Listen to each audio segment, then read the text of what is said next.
Morning student, this is Mansi. Welcome to the channel. अगर आपने अभी तक चैनल को सब्सक्राइब नहीं किया so please make sure to subscribe the channel. Now let's continue the chapter. तो अब आ जाते हैं figure it out, page number 107। Last exercise होने वाली है, इसके बाद हमारा चैप्टर फिनिश हो जाएगा।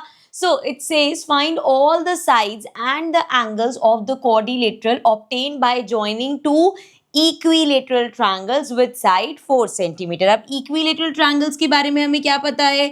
equilateral triangles की सभी साइड सेम होती हैं एंड ऑल्सो सभी एंगल्स 60 डिग्री होते हैं, राइट? सो दो हमारे पास equilateral triangles हैं इस तरीके से, ठीक है? साइड सबकी सेम, एंगल सबके 60 डिग्री, ठीक है। अब अगर हम इन दो ट्राइंगल्स को ज्वाइन करते हैं तो हमें कैसा क्वाड्रिलेटरल मिलेगा एंड उस क्वाड्रिलेटरल की साइड्स और हमें एंगल्स बताने हैं। सो देखो इस तरीके से हमने एक अपना ट्राइंगल लिया इक्विलेटरल एंड सिंस ये सभी 4 4 4 है सो हम क्या करेंगे, एक और 4 साइड वाला ऐसे इन्वर्टेड करके लगा देंगे। सो बेसिकली एक ट्राइंगल हमारे पास इस तरीके से है and then one triangle is like this, okay? अब हमें इसके एंगल्स बताने, तो देखो एंगल्स बताना भी कितना इजी रहेगा। ये ट्रायंगल का एंगल 60 डिग्री, करेक्ट, ये भी 60 डिग्री, ये एंगल भी 60 डिग्री, ये एंगल भी 60 डिग्री है, ये भी 60 है, दिस इज ऑल्सो 60। तो बेसिकली क्वाड्रिलेटरल के अगर आपको बताने हैं तो आप इसको ऐसे देख सकते हो कि ये पूरा मिलके 120 डिग्री, ये 60 है, ये 60 है एंड ये पूरा मिलके 120 डिग्री। सो हमारे क्वाड्रिलेटरल के चारों एंगल्स आ गए। एंड अगर हम साइड की बात करें तो क्वाड्रिलेटरल की ये साइड ट्रायंगल की साइड है मतलब 4, ये साइड हमारे पास अगेन ट्रायंगल की साइड है 4, ये भी 4 और ये भी 4, ऑल्सो ये जो डायगोनल है दैट इज ऑल्सो 4, ठीक है। यही हमें बताना था क्वेश्चन में। चलो फिर नेक्स्ट क्वेश्चन पे। So question number 2 is construct a kite whose diagonals are of length 6 centimetre and 8 centimetre. So construction का क्वेश्चन है, शीट पे देखते हैं। तो अब हमें कंस्ट्रक्ट करनी है एक काइट जिसका डायगोनल हमें दे रखा है। डायगोनल्स के बारे में क्या बताया है भाई? इसके डायगोनल के बारे में बताया है कि एक डायगोनल 8 सेंटीमीटर का और एक डायगोनल 6 सेंटीमीटर का। यूजली यही होता है काइट की जो फिगर जो हमारा इस तरीके से क्वाड्रिलेटरल होता है, इसमें यूजली हमारा एक डायगोनल बड़ा होता है और एक छोटा होता है। सो जो बड़ा वाला है उसको हम 8 सेंटीमीटर ले लेंगे एंड ये छोटा वाला 6 ले लेंगे। अब इसकी डायगोनल्स की हमें क्या क्या क्वालिटीज पता है, क्या क्या प्रॉपर्टीज पता है? सबसे पहले तो भाई ये 90 डिग्री पे करेगा, सो इनके बीच का एंगल 90 डिग्री होगा। उसके अलावा ये जो बड़ा वाला डायगोनल है ये इसको बाइसेक्ट करता है, मतलब अगर आपने ये 8 बना लिया उसके बाद 90 डिग्री का एंगल बना लिया तो आप बाइसेक्ट करवा दोगे। 3 इधर होना चाहिए, 3 इधर होना चाहिए, है कि नहीं? चलो अब फिगर बनाते हैं और अच्छे से समझ में आएगा। सो सबसे पहले 8 सेंटीमीटर ले रहे हैं हम, यहां से लिया हमने और ये बना दिया हमने इस तरीके से 8 सेंटीमीटर का, ठीक है।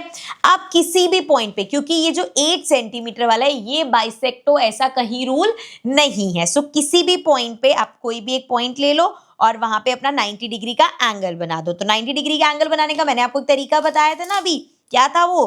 कि यहाँ से हमने लिया, मोर देन हाफ ओपन किया, थोड़ा सा चाहे और ओपन कर लो, एक क्रॉस इधर लगाया, एक क्रॉस लगाया हमने यहाँ पे। सिमिलरली यहाँ से जाएंगे, इसको ऐसे अभी कट नहीं कर रहे तो हमें थोड़ा सा चेंज करना पड़ेगा, कोई बात नहीं, कट लेंगे हम, ठीक है। यहाँ से एक बार फिर से आर्क लगा दो जो इसको ओवरलैप करे और यहाँ से आर्क लगा दो जो इसको ओवरलैप करे, ठीक है। ऑल्सो ये हमें मिड पॉइंट पे भी मिल जाएगा बट कोई बात नहीं, वो नेसेसरी नहीं है बट हो रहा है तो हम क्या करें, कोई बात नहीं भाई। ये लिया पॉइंट हमने एंड एक पॉइंट हमारा वो हो गया। सो ये कर दिया हमने ज्वाइन। लेकिन अब ये वाला जो यहाँ पे डायगोनल आया, एक तो 8 सेंटीमीटर वाला था, ये जो 6 सेंटीमीटर वाला है ये हाफ हाफ डिवाइड होना चाहिए, मतलब 3 यहाँ 3 यहाँ। तो अपनी कंपास को ओपन करेंगे हम 3 सेंटीमीटर। सो यहाँ से हमने कंपास ओपन किया 3 सेंटीमीटर।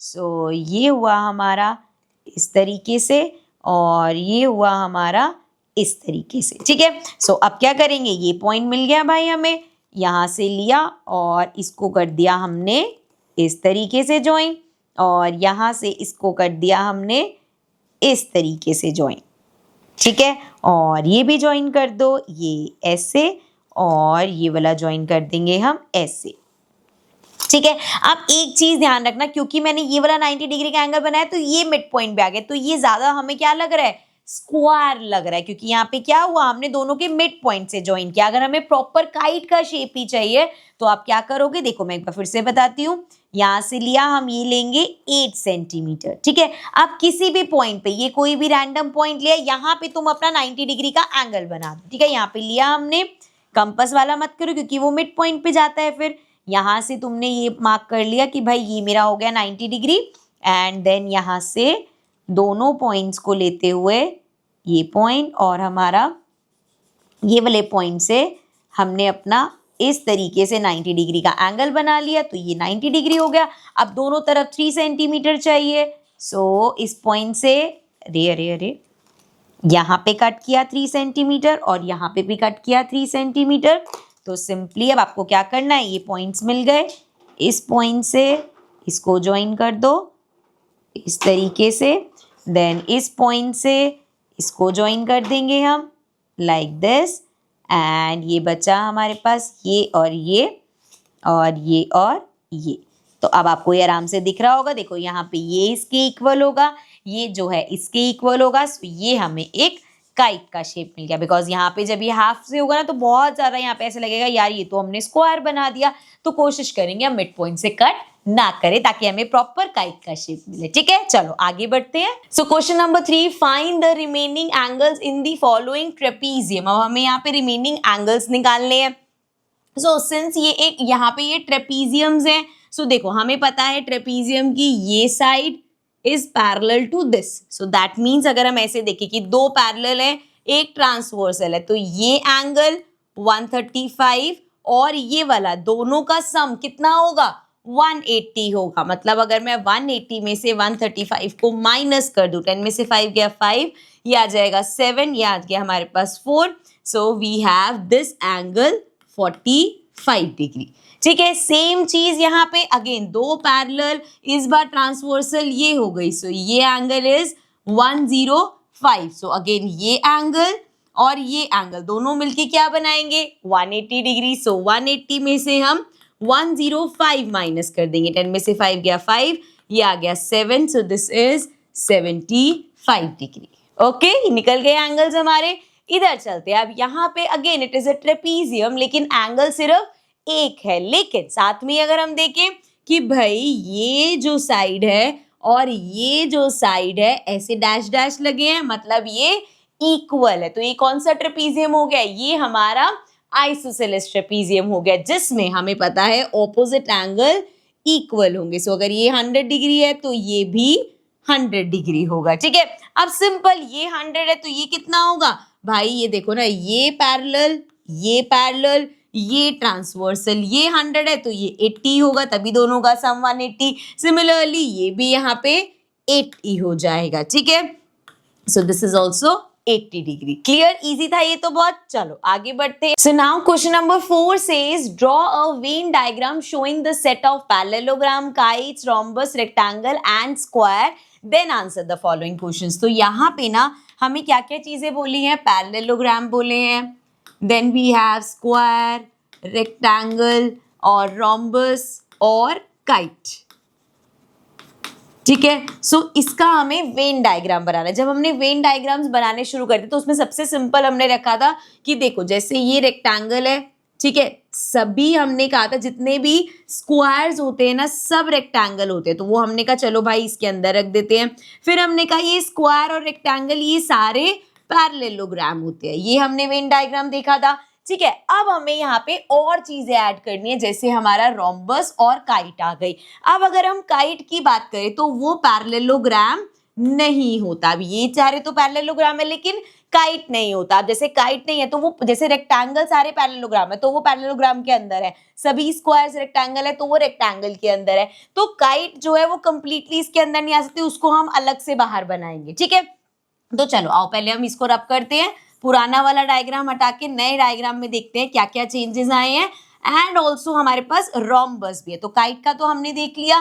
काइट के बारे में अगर हम देखें तो भैया इसका किस किस से है, रोम्बस में सारी काइट की प्रॉपर्टीज है, स्क्वायर में सारी काइट की प्रॉपर्टीज है, बाकी काइट का कोई ना तो रेक्टेंगल से लेना देना है ना ही पैरेललोग्राम से, ठीक है। इसी तरीके से अगर हम रोम्बस की बात करें तो रोम्बस कहता है कि भैया अगर जब मैं स्क्वायर को देखता हूँ, स्क्वायर के अंदर सारी प्रॉपर्टीज है मेरी, तो जितने भी स्क्वायर है सब रोम्बस है, तो यहाँ पे इनका सिर्फ इनसे लेना देना है। तो सबसे पहले तो पैरेललोग्राम बना लेते हैं। ये बड़ा सा बना लिया हमने पैरेललोग्राम और इसके बीच में रख दिया हमने रेक्टेंगल, के सभी रेक्टेंगल्स पैरेललोग्राम है। अब जब हम स्क्वायर बनाना स्टार्ट करेंगे तो स्क्वायर के अंदर काइट भी कह रहा है कि उस स्क्वायर में मेरी प्रॉपर्टीज हैं और रोम्बस भी कह रहा है, तो हम क्या करेंगे, पहले काइट बनाते हैं। सो इस तरीके से हमने ये पार्ट, अब इसको बाहर क्यों निकाला, क्योंकि काइट पैरेललोग्राम नहीं होती, इसलिए इसको हमने बाहर निकाल दिया। अब कॉमन क्या है, देखो जो रेक्टेंगल में भी रहे और काइट में भी रहे वो हो गया हमारा स्क्वायर। अब इसी सर्कल में स्क्वायर और काइट में और क्या चीज थी, रोम्बस था, तो ये वाला पार्ट हम दे देंगे रोम्बस को। अब यहाँ पे अगर आप सर्कल्स ध्यान से देखोगे, रोम्बस पैरेललोग्राम के अंदर आ रहा है, मतलब सारे जो हमारे रोम्बस हैं सब पैरेललोग्राम है। इसी तरीके से स्क्वायर किस किस में आ रहा है, स्क्वायर आ रहा है काइट के अंदर और रोम्बस के अंदर और रेक्टेंगल के अंदर, मतलब सभी स्क्वायर्स हमारे रेक्टेंगल भी हैं, रोम्बस भी हैं, काइट भी है, ठीक है। और रोम्बस किसके सर्कल में आ रहा है, काइट के सर्कल में, मतलब जितने रोम्बस है सब में काइट की प्रॉपर्टीज है। सो इस तरीके से हम वेन डायग्राम बनाएंगे इन सब क्वाड्रिलेटरल्स का, ठीक है। अब इसके कुछ क्वेश्चंस दे रखे हैं वो सॉल्व करते हैं और इसी वेन डायग्राम की हेल्प से करना है। इसको थोड़ा सा जूम आउट करते हैं और ये सब एक्स्ट्रा रब कर देते हैं। चलो अब पहला देखो क्वेश्चन हमसे क्या पूछा है, what is the quadrilateral that is both a kite and a parallelogram. अब यहाँ पे ऐसा कौन सा क्वाड्रिलेटरल है जो पैरेललोग्राम भी है और काइट भी है, मतलब पैरेललोग्राम के सर्कल में भी आ रहा है और काइट के सर्कल में। पहले तो देखो काइट के सर्कल में कौन है, रोम्बस और स्क्वायर, और ये दोनों ही पैरेललोग्राम के सर्कल में भी है। सो देयरफॉर हमारा आंसर हो जाएगा रोम्बस एंड स्क्वायर, ठीक है। नेक्स्ट देखते हैं सेकंड पार्ट। अब सेकंड पार्ट देखो, can there be a quadrilateral that is both a kite and a rectangle. क्या कोई ऐसा क्वाड्रिलेटरल है जो रेक्टेंगल भी हो सकता है, मतलब उसमें रेक्टेंगल की प्रॉपर्टीज भी है और काइट की प्रॉपर्टीज भी है। कैसे चेक करेंगे, सर्कल देखेंगे जो रेक्टेंगल के सर्कल में भी आ रहा हो और हमारे काइट के। अब रेक्टेंगल के सर्कल में सिर्फ स्क्वायर आ रहा है और ये स्क्वायर काइट के सर्कल में भी आ रहा है, सो दैट मीन्स हमारा आंसर हो जाएगा स्क्वायर, मतलब स्क्वायर में रेक्टेंगल की भी सारी प्रॉपर्टीज है और काइट की भी सारी प्रॉपर्टीज है, ठीक है।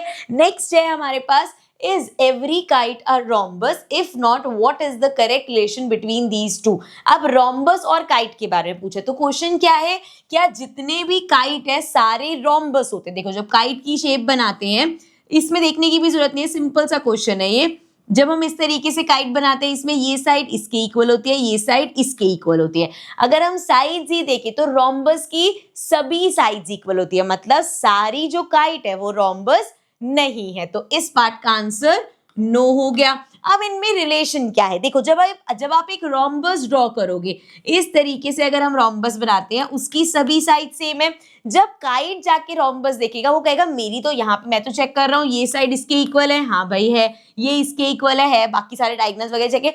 तो मतलब एक रोम्बस के अंदर काइट की सभी प्रॉपर्टीज है। ये वही रिलेशन है जैसे स्क्वायर और रेक्टेंगल में है कि सभी स्क्वायर रेक्टेंगल होते हैं, क्योंकि ऑपोजिट साइड्स इक्वल है, उसमें ऑपोजिट साइड्स पैरेलल है, डायगोनल्स कट कर रहे हैं, बाइसेक्ट कर रहे हैं, सब चीजें उसके अंदर रेक्टेंगल वाली है। लेकिन जब स्क्वायर रेक्टेंगल को देखता है वो कहते हैं नहीं यार तेरी तो ऑपोजिट साइड्स इक्वल है, मेरी तो सारी साइड्स इक्वल होती है। तभी हम कहते हैं कि जितने भी स्क्वायर्स है उसमें सारी प्रॉपर्टीज है रेक्टेंगल की, लेकिन रेक्टेंगल स्क्वायर की प्रॉपर्टीज नहीं है। इसी तरीके से काइट और रोम्बस है कि हम ये कह सकते हैं कि सभी rhombus, every rhombus is a kite. Rhombus में काइट की सभी प्रॉपर्टीज है लेकिन काइट में रोम्बस की सारी प्रॉपर्टीज नहीं है। सो ये वाइसा वर्सा होता तो करेक्ट होता कि is every rhombus a kite. Yes, जितने भी रोम्बस है सब में काइट की प्रॉपर्टीज है, सब काइट है, लेकिन सारी जो काइट्स हैं वो रोम्बस नहीं हो सकती। ठीक है, ये रिलेशन क्लियर हुआ। चलो फिर नेक्स्ट क्वेश्चन देखते हैं, question number 5।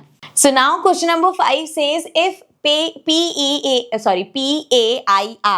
And RODS, basically नाम ऐसे रख रखे हैं, PAIR वो पैर बन रहा है, वो रॉड्स बन रहे हैं, are two rectangles, find angle IOD। तो ये दो रेक्टेंगल्स दे रखे हैं, एक ये रेक्टेंगल हो गया हमारे पास और एक इस तरीके से ये रेक्टेंगल हो गया, ठीक है। अब हमें क्या बोला है, हमें यहाँ पे फाइंड करना है एंगल IOD, मतलब IOD means this angle we have to find, ठीक है। अब हमें जो पता है रेक्टेंगल के बारे में वो ये कि जैसे ये रेक्टेंगल है तो ये 90 डिग्री एंगल होगा, ये एंगल भी 90 डिग्री होगा, इसी तरीके से ये पूरा एंगल भी 90। एंड अगर हम ये वाला रेक्टेंगल देखिए, देखो मैंने हाईलाइट कर दिया, अगर हम इस वाले रेक्टेंगल को देखें तो हमारे पास 90 डिग्री का एंगल कौन सा है, ये पूरा 90, ये पूरा 90, ये 90, ये 90, इस तरीके से। मतलब ये पूरा एंगल तो मेरे पास है लेकिन मुझे सिर्फ इसका इतना सा पार्ट चाहिए, तो वो कैसे निकालेंगे आओ समझते हैं। सो यहाँ पे अभी हमने देखा ये 30 डिग्री है, ये एंगल क्योंकि पैर वाला जो रेक्टेंगल है ये एंगल उसका 90 डिग्री होगा। अब यहाँ पे ना एक ट्राइंगल निकल के आ रहा है, ये हमारे पास एक ट्राइंगल फॉर्म हो रहा है और एक ट्राइंगल का हमें पता है, अगर मैं इसको ऐसे लिखूं इन ट्राइंगल OIR, ठीक है, ये हमने ट्राइंगल लिया, angle R plus angle O plus angle I equal होगा 180 डिग्री के। This is angle sum property, angle sum property के हिसाब से। सो ये हो जाएगा 30 डिग्री प्लस एंगल O हम निकाल रहे हैं यहाँ पे और प्लस एंगल I कितना है 90।